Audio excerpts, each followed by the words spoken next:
महाराष्ट्र फास्टच्या बातमीचा इम्पॅक्ट झाला असून रिधोरा येथील निकृष्ट दर्जाच्या सिमेंट रस्ता कामाच्या चौकशीला सुरुवात झाली आहे। मालेगाव तालुक्यातील रिधोरा येथे 14 वित्त आयोग योजनेअंतर्गत ग्रामपंचायतीच्या मार्फत गोकासांगवी येथे सिमेंट रस्त्याचे निकृष्ट दर्जाचे काम करण्यात आले। काम सुरू असतानाच उपसरपंच मंदा शिंदे यांनी सदर कामाची तक्रार गट विकास अधिकारी संदीप कोटकर यांच्याकडे केली होती।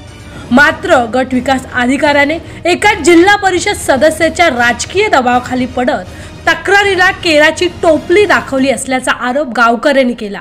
उपसरपंच मंदा शिंदेसह ग्रामपंचायत सदस्य विलास इंगोले, अविनाश वानखेडे यांनी निकृष्ट दर्जाच्या रस्ता कामाची चौकशी करून सरपंच राधेश्याम घुगे, ग्रामसेवक राऊत व कनिष्ठ अभियंता मगर यांच्यावर कार्यवाही करण्याची मागणी केली।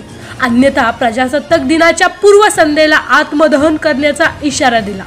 याबाबतची बातमी 24 तास महाराष्ट्र फास्टला प्रसारित होताच एकच खळबळ उडाली। गट विकास अधिकारी संदीप कोटकर यांनी जिल्हा परिषद बांधकाम विभागाचे उपअभियंता चंद्रकांत खडसे यांना रस्ता कामाची चौकशी करण्याचे निर्देश दिले। उपअभियंता चंद्रकांत खडसे यांनी आज घटनास्थळी भेट देऊन रस्ता कामाच्या चौकशीला सुरुवात केली आहे। आता उपअभियंता चंद्रकांत खडसे निपक्षपणे अहवाल सादर करतात की एका जिल्हा परिषद सदस्याच्या राजकीय दबावाला बळी पडतात याकडे गावकऱ्यांचे लक्ष लागले आहे।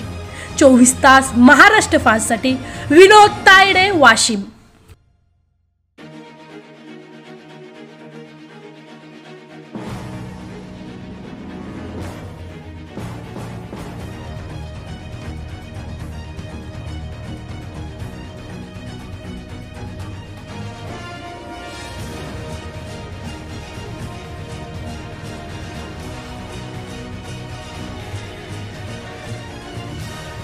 ताज्या व ठळक बातम्यांसाठी आजच चॅनल सबस्क्राइब करा।